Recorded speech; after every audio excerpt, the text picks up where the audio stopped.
ഒരു പുരുഷൻ നിന്നിൽ നിന്നും വിട്ടുമാറാതെ എത്ര അകറ്റാൻ ശ്രമിച്ചിട്ടും അടുക്കാൻ ശ്രമിക്കുന്നുവെങ്കിൽ ഇതൊരു സങ്കീർണവും സെൻസിറ്റീവുമായ സാഹചര്യമാണ്.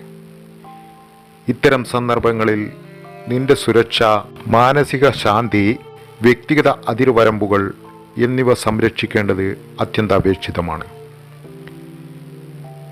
ഇവിടെ ചില ഉപദേശങ്ങൾ നൽകുന്നു. പക്ഷേ സാഹചര്യത്തിൻ്റെ തീവ്രത അനുസരിച്ച് നിങ്ങളുടെ വിവേചനാധികാരം ഉപയോഗിക്കുക. 1.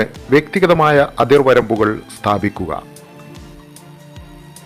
നിങ്ങളുടെ നിലപാട് വ്യക്തമായും ദൃഢമായും ആശയവിനിമയം ചെയ്യുക. ഉദാഹരണത്തിന്, എനിക്ക് ഈ ബന്ധം തുടരാൻ താല്പര്യമില്ല, ദയവായി എന്നെ വീണ്ടും ബന്ധപ്പെടരുത് എന്ന് പറയുക. സൗമ്യമായോ അവ്യക്തമായോ ആശയവിനിമയം ചെയ്യുന്നത് തെറ്റിദ്ധാരണ ഉണ്ടാക്കിയേക്കാം. 2. ആവർത്തിച്ചുള്ള ശല്യപ്പെടുത്തലിനോട് പ്രതികരിക്കാതിരിക്കുക. അവൻ തുടർച്ചയായി ബന്ധപ്പെടാൻ ശ്രമിക്കുകയാണെങ്കിൽ മറുപടി നൽകാതിരിക്കുക. മെസ്സേജുകൾ, കോളുകൾ അല്ലെങ്കിൽ മറ്റ് ആശയവിനിമയങ്ങൾ അവഗണിക്കുക. പ്രതികരിക്കുന്നത് അവന് പ്രോത്സാഹനമായി തോന്നിയേക്കാം. 3. സോഷ്യൽ മീഡിയയും ബന്ധപ്പെടൽ മാർഗങ്ങളും നിയന്ത്രിക്കുക. അവൻ്റെ നമ്പർ ബ്ലോക്ക് ചെയ്യുക, സോഷ്യൽ മീഡിയയിൽ ബ്ലോക്ക് ചെയ്യുക, അല്ലെങ്കിൽ നിന്റെ പ്രൊഫൈലുകൾ സ്വകാര്യമാക്കുക. നിന്റെ ലൊക്കേഷനോ വ്യക്തിഗത വിവരങ്ങളോ പങ്കുവെക്കുന്നത് ഒഴിവാക്കുക. 4. വിശ്വസനീയരായ ആളുകളോട് പങ്കുവെക്കുക.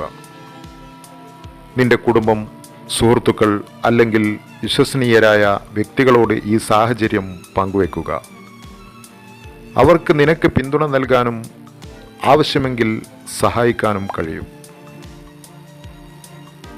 5. നിന്റെ സുരക്ഷ ഉറപ്പാക്കുക.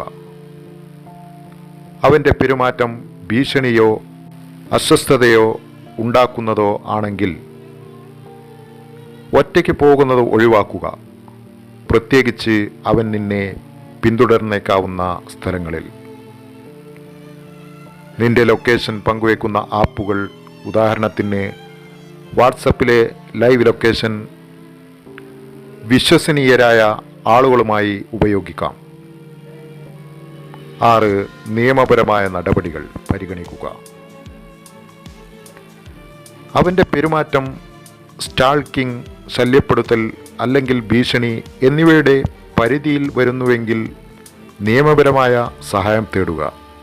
7. മാനസിക പിന്തുണ തേടുക. ഇത്തരം അനുഭവങ്ങൾ വൈകാരികമായി ബുദ്ധിമുട്ടുണ്ടാക്കാം. ഒരു കൗൺസിലറോ തെറാപ്പിസ്റ്റിനോടോ സംസാരിക്കുന്നത് നിന്റെ മാനസിക ശക്തി വീണ്ടെടുക്കാൻ സഹായിക്കും. Thank you for watching.